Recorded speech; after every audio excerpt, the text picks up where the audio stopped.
would have been looking at Dallas Morning News, but they had a lot of layoffs. I'll show you. I got a job offer on campus. With the Star? Mm-hmm. It was very good. And I said, hey, here's this. What are you going to do about it? And I did something. There was a Dallas position open for political journalist. Really? After all them layoffs? And then there was one, my kid was researching it, and Sacramento Bee's looking. Oh, Sacramento Bees always I kind of. know. Hey, that was my old stump. No, ain't no wrong with Sacramento. I'm saying they always looking for help there. What you saying? I was just saying Dallas laid off all the high-paid, tenured people so they can hire fresh folks. Pay less. Yeah, I almost looked at a job in San Antonio too. I kind of like my job. But I'm out here for a reason. Because the freaks come out at night. I'm just teasing. That's not the reason, but Oh damn, it it's is true. Yeah.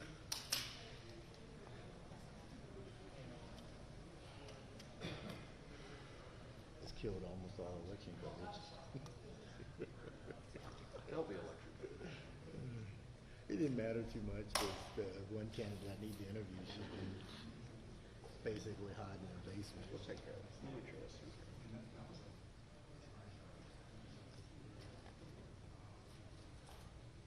Then I read yesterday, she had an ad out saying, Trump endorses such and such. I'm like, how do people endorse people? They don't even know who the hell they are. Barely? Yeah.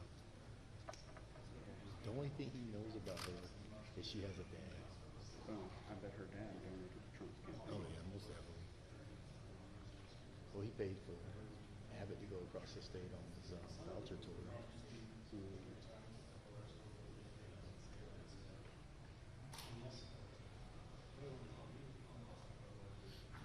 Yeah, at least the lighting's pretty good here.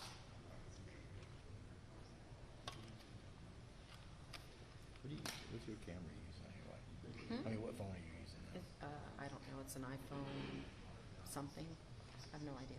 Well, it's way back. It's a number. It has a number. If you say number, then it's a few generations back. Probably starts with a 1, and then Yes, after that, yeah, we don't know. yeah. Could be a 11. Probably 11.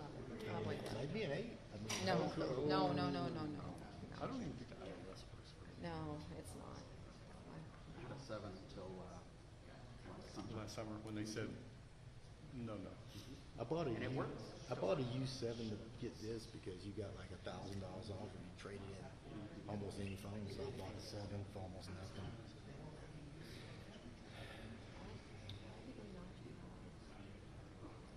I just want to get that Google AI so I can see history and all kind of different perspectives. I almost whoever's phone that is. That's mine. I'm sorry. That's okay. I'm using that for audio. The audio microphones on that one is the best I've ever used. Better even than the Samsung. Do you want it to lead on there? That's fine. 1, 2, 3, 1, 2, 3, 1, 2, 3. I think he's got on that mic. Check. You get the push in. Oh, yeah, push. Check. Here we go. Yeah. 1 2 3 1 2 3 1 2 3 1 2 3. Just a courtesy audio check for my photog and the rest. Hello. Check. All right, good.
Is the lighting still the same again? That's what they're saying. With the blackout shades? Or?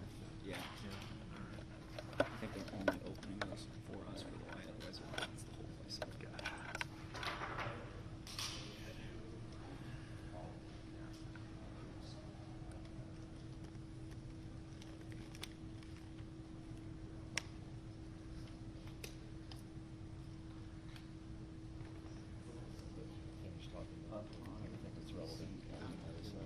Yeah. Exactly.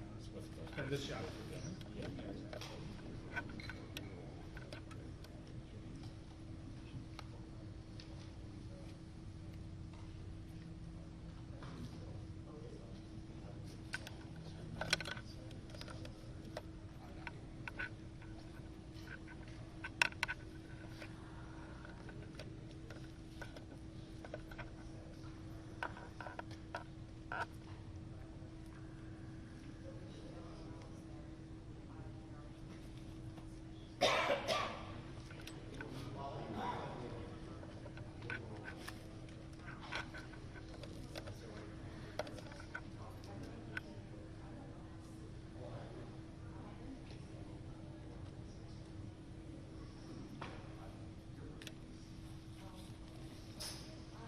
Guys, we're not super close.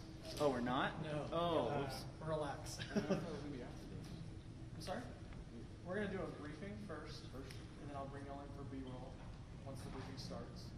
And then we'll come back and we'll get set up in So here. it's gonna be a little while. Yes, take the camera off your shoulder for a minute. Do you have a rough estimate? I don't. Once they get started, I'll let y'all know. Oh, they haven't started in there yet? They haven't started. You know how long the briefing will take?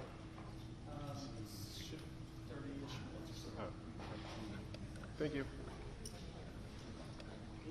That's good. I'm glad. I'll give y'all plenty of heads up. So, okay.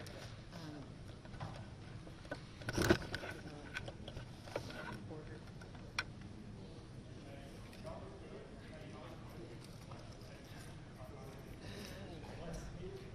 That I'm sorry. Maybe I'll just pay you for your article. All right, guys. So it's gonna be about 30 minutes before we go.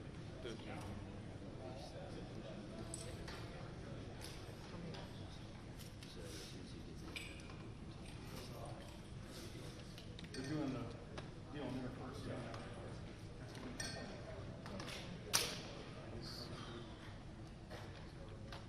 He's going to respond.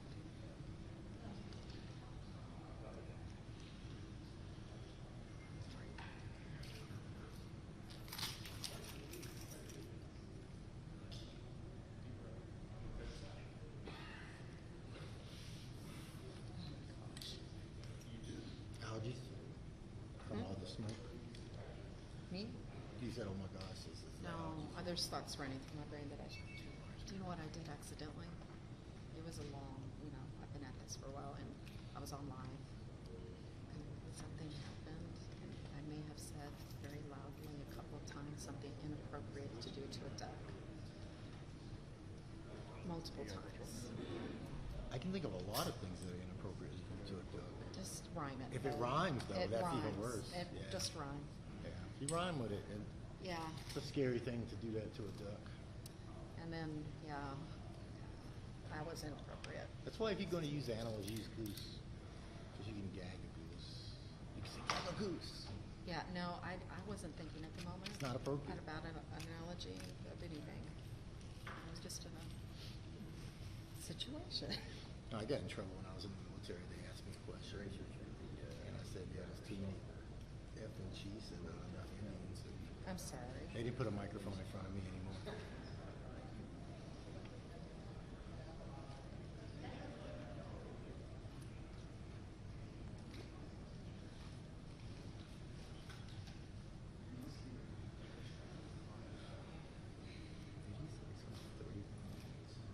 So the briefing's gonna last 30 minutes. Oh, okay.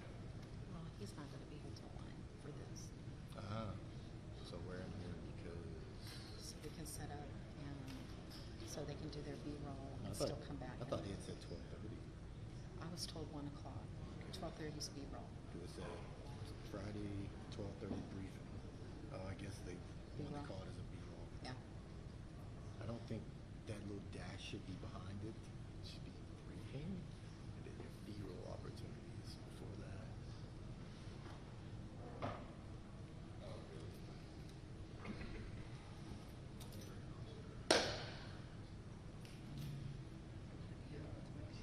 Wow. That's a hell of a improvement right there. Well, at least piece something.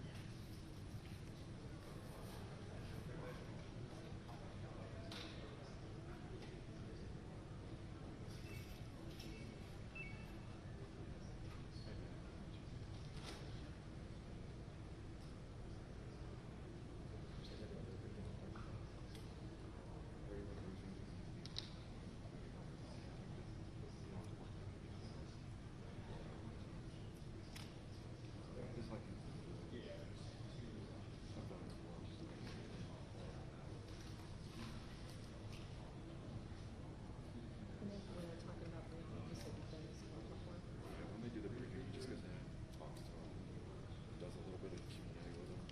He might ask a question, but mainly it's Briefings in here. right. The B-roll side of it. Yeah, he goes in there, he acts like. But here's what I asked the questions. Yeah. That's all. There's a moment where He'll do the I know he's praised. or double check it. I'm worried about you. I think so. Have you gotten any sleep? I've been, the last few nights I've gotten about 9, which isn't too bad, but I can't. I feel like that's what I don't want to turn the phones off, because I don't want to miss something, but then that's a double-edged sword, so. Yeah. I hear you. Not sleep. We need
better be for the amount of time. Our news stations just got the new Stonys that are still kind of compact. I could do a live on that, but I don't have it set up yet. Yeah. So like as soon as I get it set up, I will use that channel. We may start to. We got a second camera now. It's a little bit more dated than the 65 just for video reference.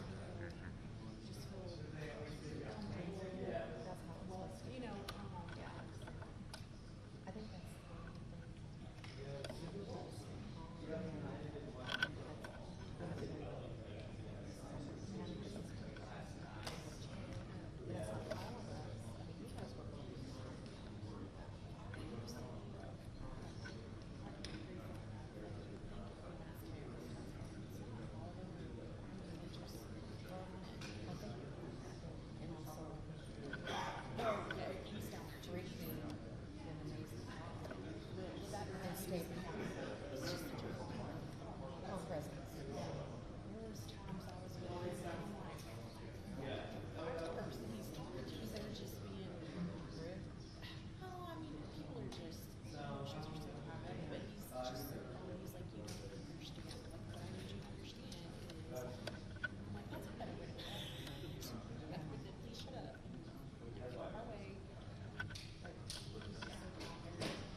I should keep it up at this point.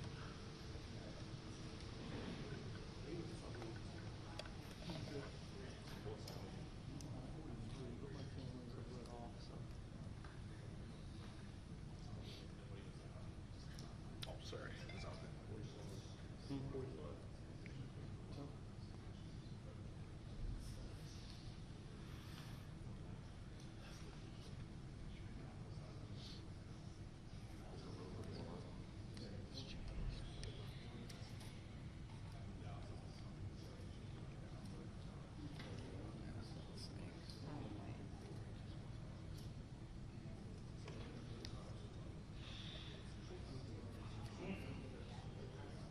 I've never seen him on top of anything. But I mean, you're the man. So you sure when you show up.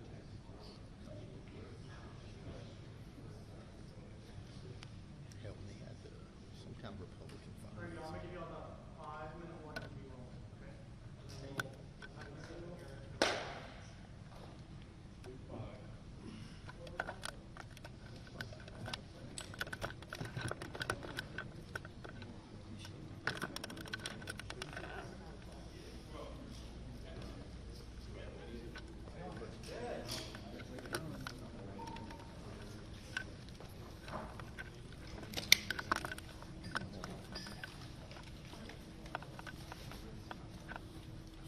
You have this daylight in there like there is out here? There is? Oh, great. And again, we're gonna have a yellow strip of white tape, or yellow strip of tape, so again, just please respect that and stay behind that for me. Okay. Yes, sir.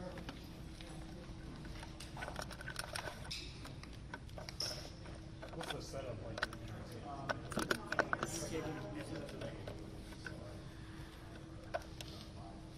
Where's the governor in relation to the yellow tape? This is the U right here, yellow tape, around here. Right in the middle. What's he wearing today? I have no idea. Polo or something? Okay.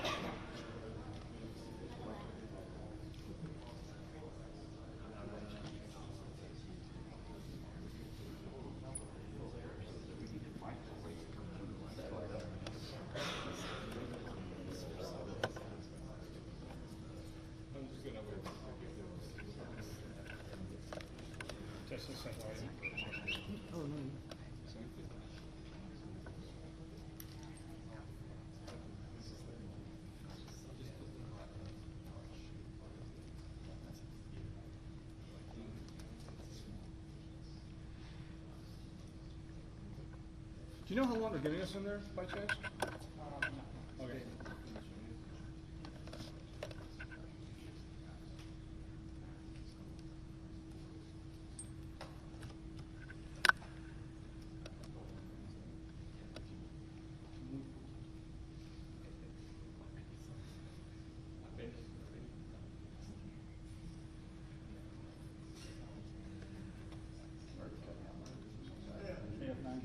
You know your floor bounce.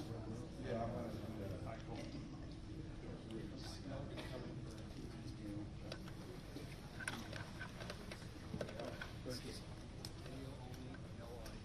Oh, okay.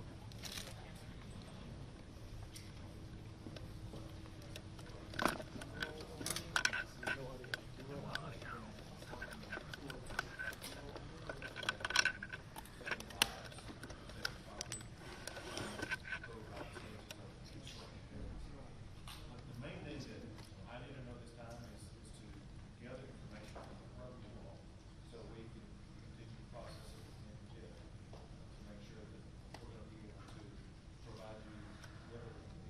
That's what I would like to accomplish here, shortly.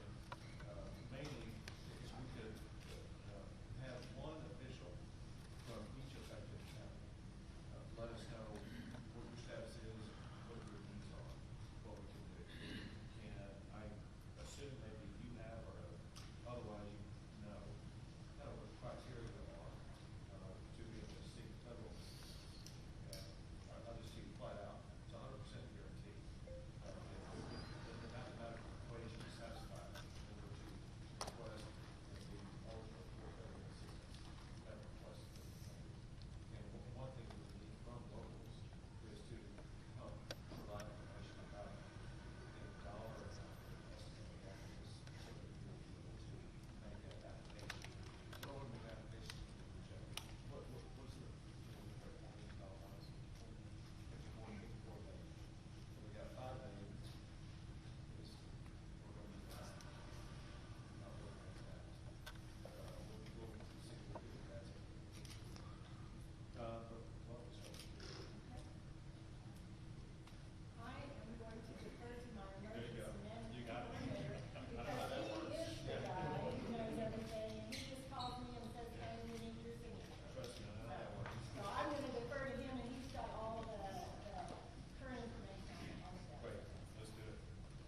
Come on up. Jerry knows now. Yeah, you're good with that. So I'd first like to say thank you to TM and Emergency Management over the last couple of days. It's been amazing to have the amount of support from TM, and not only was this inside specifically, because I actually got a couple hours sleep. There you go. Always volunteer fire department. If you're working higher. As far as on our end, we've already got a lot of things rolling along with the process to get recovery. We're already starting to get things into the community, get recovery going. One of the things that was told us is specifically to start documentation as well, and that's what we're starting with all of our Contract documentation, what? documentation and getting all of our hours logged, all of our personnel on the ground, all of our equipment used, making sure that we get everything documented, and so we can submit the programs. Eventually get our communities back on track. Thank you. Thank you. Outside of Clear that, now. working with the field service guys, and they're doing a great job of getting our relief on the ground to Thank you, guys. prevent additional Thank you. Nope, clear now. additional fires in our fire line, and that's helping our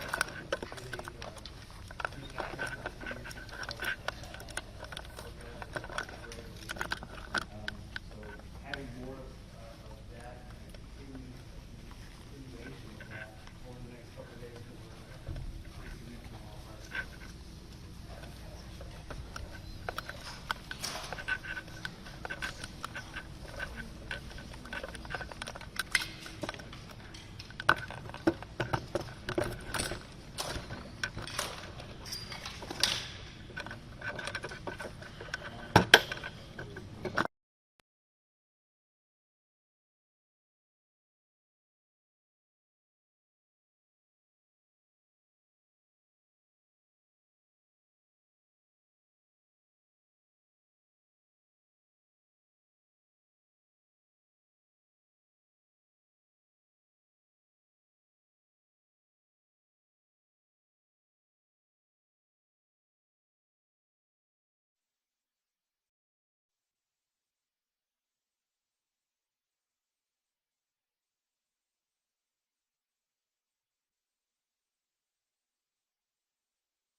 All right. Mic check. Mic check. 1 2 1 2 3. Check check check. 1 2 1 2 3 4 5. Got any audio? Anybody else? 1 2 check check check check check. Checking sound. 1 2 3. Good.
So I want to thank everybody for being here, and especially all of the officials who gathered behind me, who participated in updating the status of what's going on, where we are, where we're going, what's needed, things like that. To start out, I would say that what we have observed in this entire Panhandle region is the aggregate of persistence, perseverance, prayer, resilience, and just an extraordinary response to those in danger. I have witnessed and observed some extraordinary damage in our state. It could be caused by hurricanes or tornadoes, and frequently when you see the aftermath of that damage, there's some semblance of a structure that is still there. When you look at the damages that have occurred here, it's just gone, completely gone. Nothing left but ashes on the ground. So those who are affected by this have gone through utter devastation. They are going through challenges that others cannot comprehend. They need our ongoing support, our ongoing assistance, and our ongoing prayers as they and we all work together to help this entire Panhandle region rebuild and return to the normalcy that's enjoyed out here all the time. I would think there's so many elected officials with us, including all of the county judges from the region, some mayors and other officials who have worked tirelessly for the people in their communities to make sure that their constituents were getting the response and resources that they needed during what may be the most trying times of their lives. I do want to thank several members of the Texas legislature who gather with us here today, but also who will be working ongoing to assist their constituents in this region. It includes Congressman Jackson, State Senator Charles Perry, and State Representatives Smithy and Price. I thank them for being here and what they have done and what they will be doing.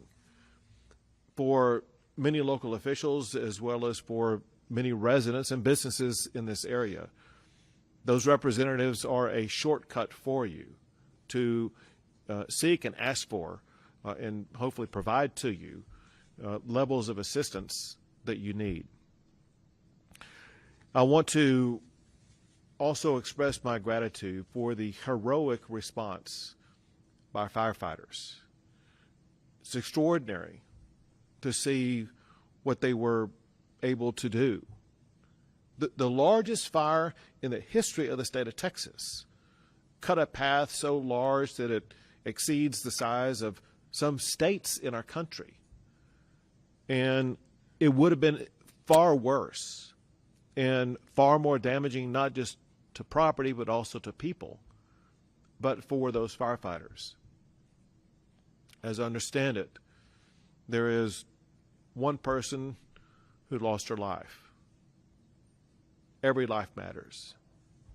And it's a loss for that family that can never return.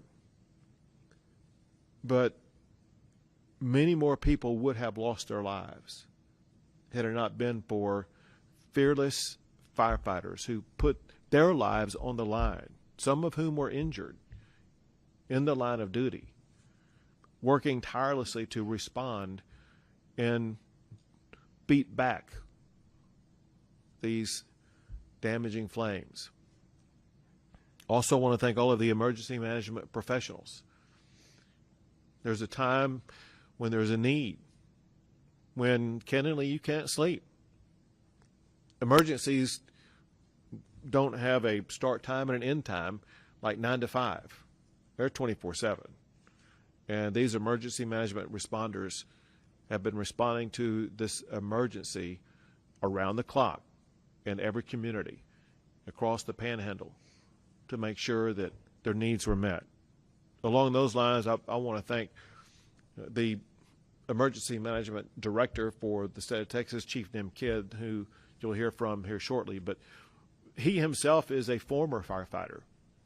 He understands exactly what these people have gone through from his own personal firefighting experience, but also through his experience as being the lead person in the state of Texas to respond to every disaster that we have in this state. And every official that gathers with us today, representing every jurisdiction affected by this fire, knows that they have had immediate and ongoing constant access to Chief Nim Kidd, who has a primary responsibility, and that's to make sure that the need of every governmental entity in this entire region is met. And he has delivered on that job mission. I want to thank all of the county and city road workers and other different types of workers like that have cleared roads, whether it would be to clear them for purposes of fire breaks or clearing them for purposes of people to get through areas that have been damaged.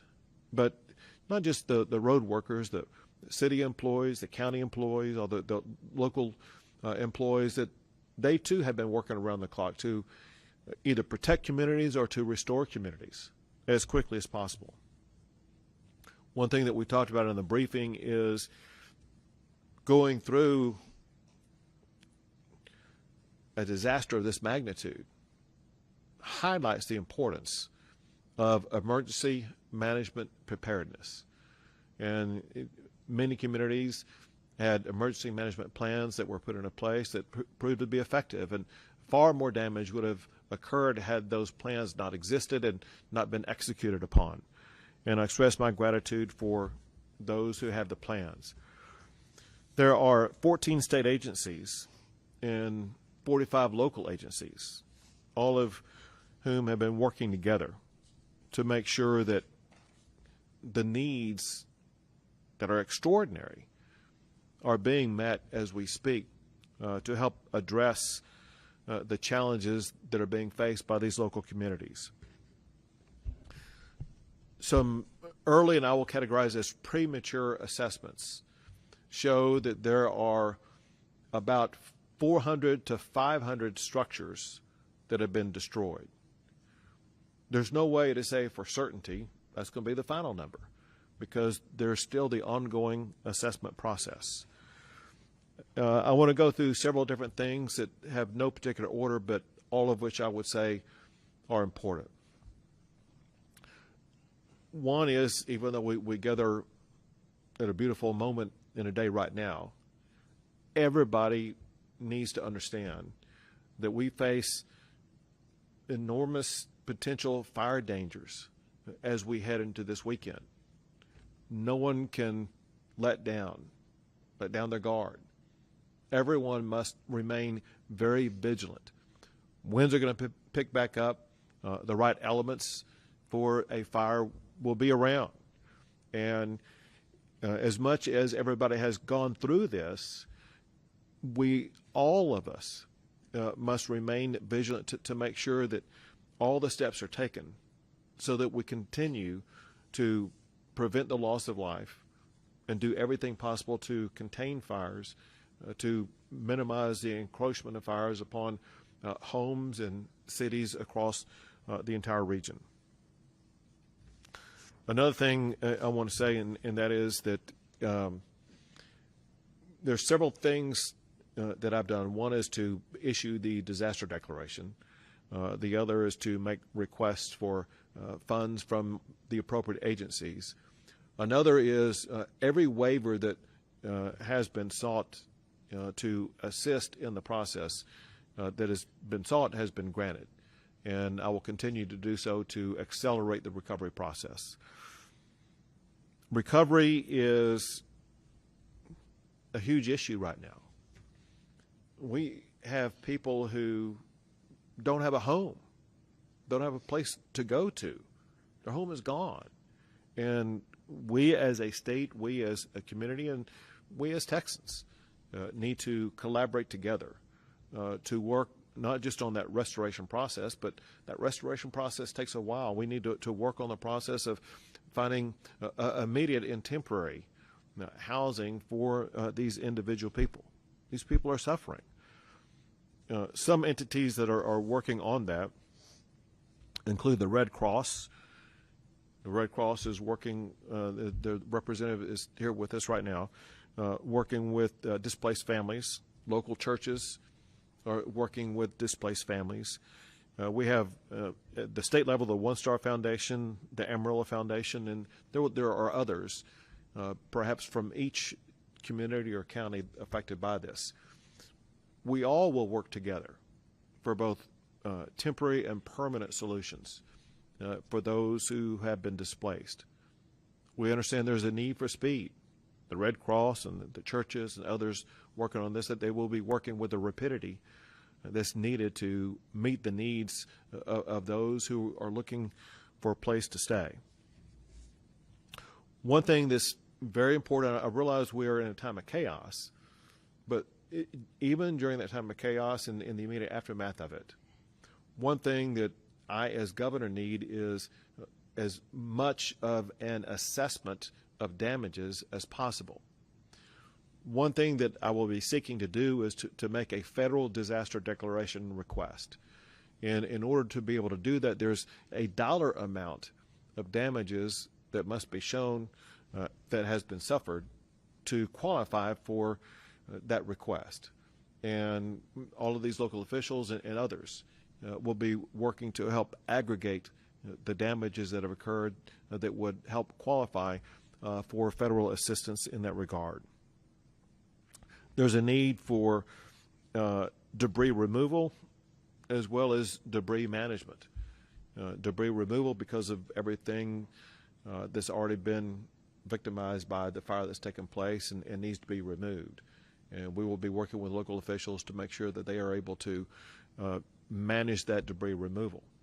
We also need to work on the management of that so that it is not a catalyst for any type of fire that could be coming in the pathway. One issue that was frequently raised in our discussion is the need for greater air support, not just for this fire, but on an ongoing basis. And so there's two different time frames to look at that. One is the immediate time frame, meaning like today and tomorrow and over the weekend, as we may be dealing with other fires that could be arising here within an hour or a few days. We have, I am told, the adequate air support that's going to be needed to be able to help combat those fires here in the coming days. But then we get into the longer term. We obviously are here for the long term. And we, being myself and my fellow members of the legislature, and as well as Ronnie Jackson, we're all going to work together to find a way to put together the air resources that are needed for fires that are, let's say, more unique or different in this region of the state of Texas than some others because of the extraordinarily high winds that were sustained in this area that candidly make it difficult to fly. But there have to be planes available that can fly through those heavy winds, that can lay down the retardant or the water that's needed in order to be able to contain and reduce fires. So just know that we know that's a long-term solution that must be addressed, that we will work on.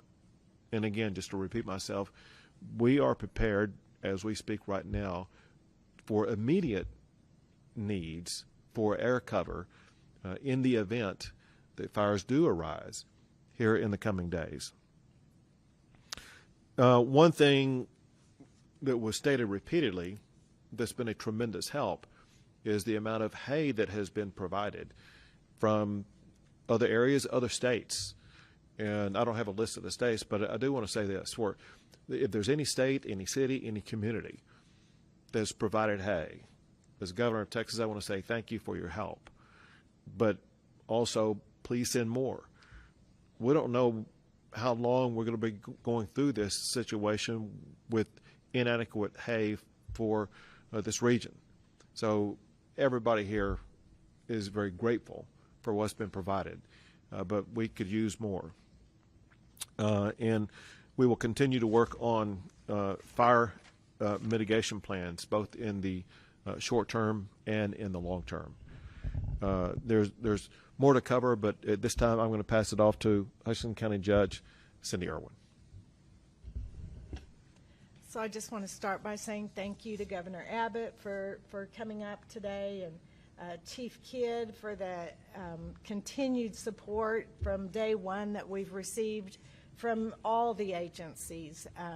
I've got the area judges behind me here, and we can't say enough about the support that the agencies in Texas have given to us. It's amazing. It was from day one. What can we do to help you? And we appreciate that so much. I want to really say a great thank you to our emergency management here in Hutchinson County. They are top-notch. Jerry Langwell, Jason Whistler, and Jason Pender, and our volunteer fire departments, they're amazing. They have saved our county, and all of the support that we've had from the other agencies that willingly come and just help us. We appreciate that. We can't say enough. So just thank you. Continue to pray for our panhandle. We can use it. Thank you. You got it. Thank you. And Al Davis. Yes, sir. Thank you very much, Governor. First of all, I want to say that as the director of the Texas A&M Forest Service, our hearts really pine for you here in this region, and we wish you the best prayers in your recovery as we move forward. I want to say, Governor, that Texas A&M Forest Service really values the relationship that we have with the VFDs and all the locals and all the emergency response agencies, and working in support of Chief Kidd. We have a number of resources here on the ground to include aviation, equipment, and most importantly, people. So again, we're here preparing for this weekend. Thank you very much, sir. Now, Chief Kidd. Thank you, Governor. And I want to echo Director Davis's thoughts. Our hearts and prayers are with those that have been devastated by the largest fire in our state's history. And we're not leaving here until the fire is out and until we're well on the path to recovery, and we'll continue to support. A lot of our employees live in the Panhandle. And you see with the other state agencies that are behind us, their families are also impacted by these fires. I can't go any further without praising our firefighters in this area. The men and women that took off from their work and their jobs and left their homes and their families to go and fight fire, it's not just courageous, but they brought expert skill, expertise, training, and really put their lives in harm's way. The governor said it earlier, I'm going to say it again. This is the most devastating wildfire by acreage in our state's history. But for those local first responders, it would have been bigger and it would have been worse. And so my heart's out for them. We will do everything in our power to continue to support them. Going forward, life safety is still our #1 priority. It's the safety of the community and the safety of the responders. I ask all those that will be watching these broadcasts, stay fire aware and weather aware. Continue to listen to these local officials behind you. They ask you to evacuate. If they order you to evacuate, it is for your own safety. There is no wrong decision made in ordering an evacuation. And I can tell you, mayors and county judges have the toughest job on the planet in deciding when to do that. They get beat up all the time after the fact because your life got saved and your home got saved because you were asked to evacuate. But if you were asked to evacuate over this coming weekend because of the fire conditions, please have a plan, know where you're going to go, and have your vehicle full of fuel and ready to go. Life safety is our #1 priority. Property protection is our #2 priority. Please continue to support your local responders and the state resources that we have brought in. They are moving around 24 hours a day trying to make sure that we're getting ahead of this fire, containing the ones and gaining containment on the ones that we have. And I also need your help in let's go through this weekend with no new starts. Over 90% of wildfires are human caused. We've got to get the message out. No new starts. We do not want to divert resources from our existing fires onto a new start fire. Finally, the state resources that are here have come from far and wide, Governor. We've got them from down as far as the Valley into Houston and in the Woodlands, San Antonio, up the I-35 corridor. We will continue to push resources in here, ground resources, heavy equipment, and aircraft in here as long as they're needed. As we focus on recovery, the recovery mission will be long-term. We need immediate terms right now. Thank you to all of the faith-based organizations that are stepping up with the sheltering operation, but sheltering will turn to temporary housing. We will continue to work with the state agencies that are not represented here yet, but will be, for state housing missions that we can work through, and our federal government partners. And finally, donations management is usually what we call the disaster after the disaster. Thank you very much to all of those that are donating. Please go to the websites and listen to your local officials about the donations that are needed, and continue to donate. And cash is always the right size and the right color. So thank you very much. Thank you. We'll take a few questions. Recognizing there was extreme fire behavior, extreme winds, we've got a number of people that have told us that they felt the fire approach, that there was little or no warning, and they felt even public safety didn't realize how fast things moved. Were the warnings adequate? Was there anything that slowed or delayed them, and anything done to improve them as we have more fire dangers? Yeah, that's a very good question, and it's been asked a lot. And I want to, talking to our local partners here, your local TV meteorologists have been talking about fire conditions of last Tuesday for the last 7 to 10 days. Out of the state, we've been pushing those messages out since the Thursday before the fire happened. Listen, this is where it has to be a partnership between the elected officials and the appointed officials, you as the media, and our citizens. That message has been broadcast, and it will continue to be broadcast, and I need you to continue to get it out. But I also need your help in convincing people to pay attention sometimes. It is hard to get the attention of some of our citizens because we spend a lot of time on the phones looking at things that aren't important. Emergency notification systems are great. They are nothing like the situational awareness that I need you to help me instill in our community. We've said it multiple times today. Tomorrow's going to be a bad fire day. There will be people that will be caught by surprise for that, and I need your help in getting that message out. We will continue to push it.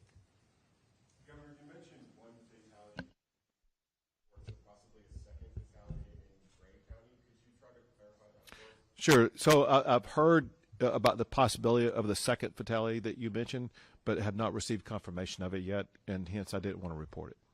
Governor, can you talk about the long-term impacting on livestock ranching here in the area? I don't know if you've been in touch with Sid in talking about just what ranchers can do to recoup any losses. I know you mentioned hay for livestock and bringing it up here, but is Texas prepared to face an issue with this, likelihood, because this was such a rough fire that took out so much ranch land? The short answer is yes. We're prepared to take whatever actions needed. But more precise, there are certain funds that are available, certain grant funds that are available to address issues like this. Those will be looked at to see if they qualify. Other than that, there will be other efforts that can be made. We know that the loss of cattle is extraordinary, but it goes beyond that. I mean, look at the grass they feed on. Look at the fences that kept them in. Different things like that. So we're looking at the big picture holistically about ways in which we can assist both the ranchers and the farmers to be able to recover from this. Yeah, please. Well, hold on a second. And if it's okay, I'd like to add to that a little bit more. Everything the governor said is accurate. We'll continue to work with the Texas Department of Agriculture. But you also have the Texas A&M AgriLife Extension agents that are here in each one of these counties, and they're going to continue to be here. The grant process and the state and federal grants for agriculture can be tedious and cumbersome. Our goal is to have in each county a place where those ranchers can go to get the right information about the right grants, because every one of them will have a little different application process. The short answer is we will continue to do our part to support them as much as we can, and we have the resources in place today for them to start talking to. Do you perceive a long-term impact on meat production in this area because of what's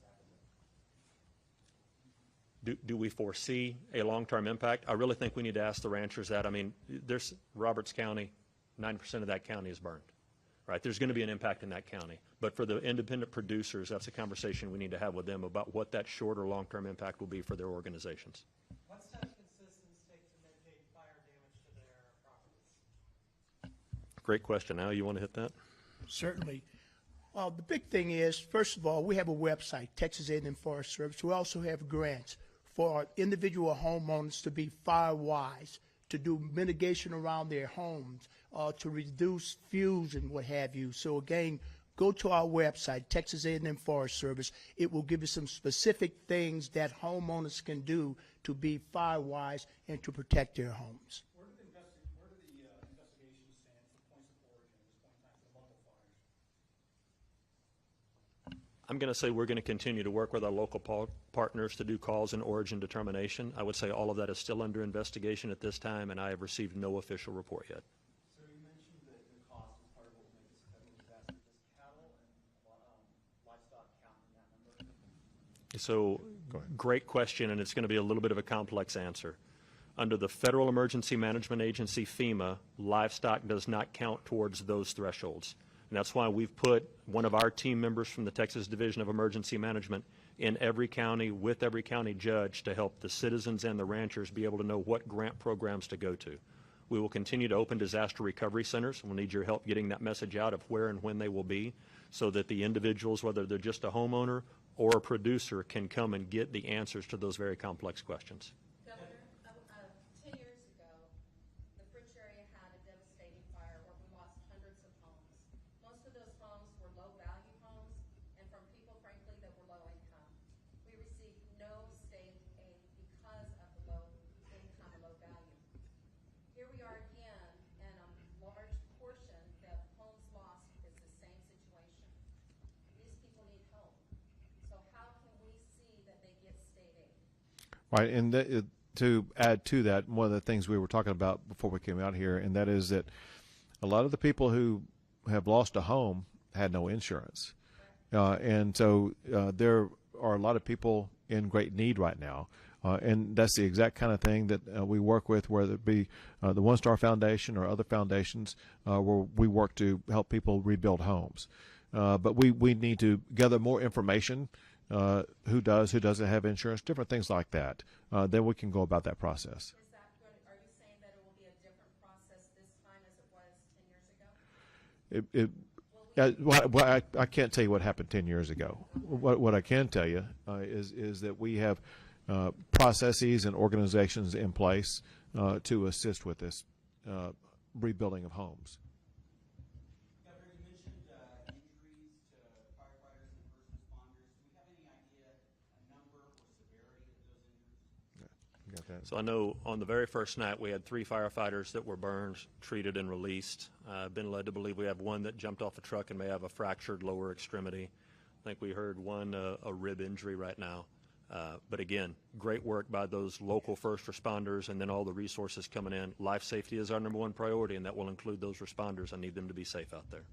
Governor, can you tell us about a federal command structure for dealing with this fire and implementation? Would you said federal? I missed federal what? Federal, working with the federal government as far as like the U.S. Forest Service, Bureau of Land Management, Oh, yeah. as far as the command control structure for dealing with this fire. Got it.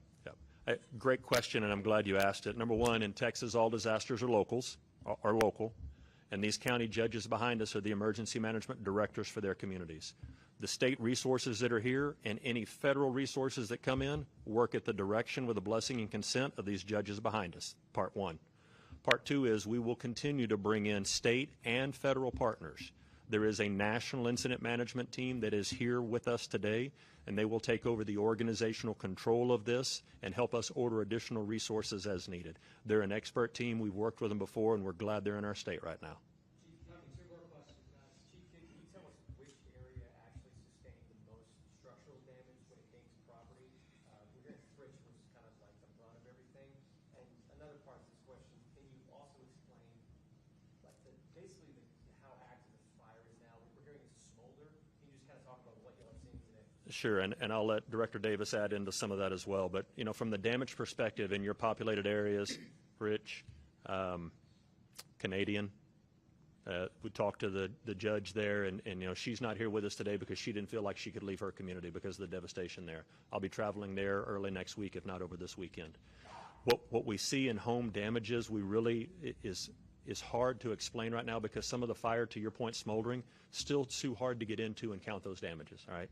So let's talk about smoldering fire and fire line. With a 1 million acre fire It's a little over 550 miles, the perimeter of that fire. So think about that in sheer scope for a second. As fire continues to smolder right now, with the wind picking up tomorrow, the relative humidity coming back down, one ember can pick that up and drop it outside. Please do not get wrapped around the axle on containment percentages.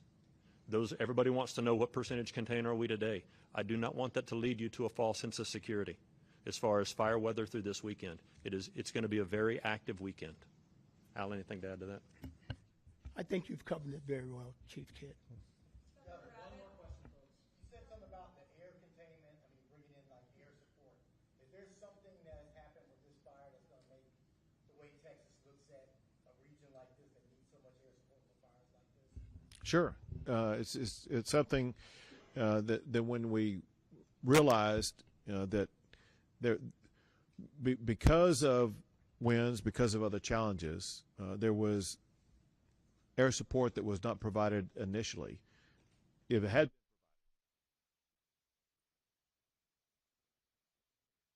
that lets me and other decision makers in Austin, Texas know that if we can provide the type of equipment and personnel that will be able to better fight fires like this, it's something that we need to step up and do.